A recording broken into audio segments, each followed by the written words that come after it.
2018 সালে বিশ্বে 1 কোটিরও বেশি মানুষ যক্ষ্মা রোগে আক্রান্ত হয় এবং এর মধ্যে 15 লাখের বেশি মানুষ এই যক্ষ্মা রোগে মারা যায়।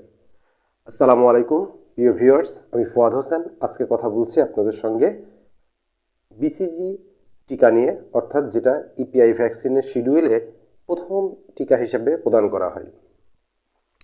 যক্ষ্মা একটি সংক্রামক রোগ, যার কারণ হিসেবে মাইক্রোব্যাকটেরিয়াম টিউবারকুলোসিস নামক একটি জীবাণু।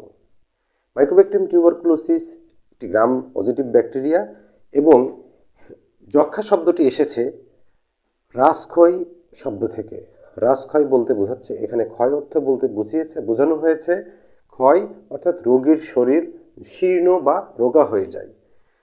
যক্ষ্মা যে কোনো অঙ্গে হতে পারে, তবে সবচেয়ে বেশি পরিমাণে দেখা যায় লাংসে, এবং এক্সেপশনাল বিষয়গুলোর মধ্যে দেখা যাচ্ছে যে ব্যতিক্রম হচ্ছে হার্ট, তারপরে হচ্ছে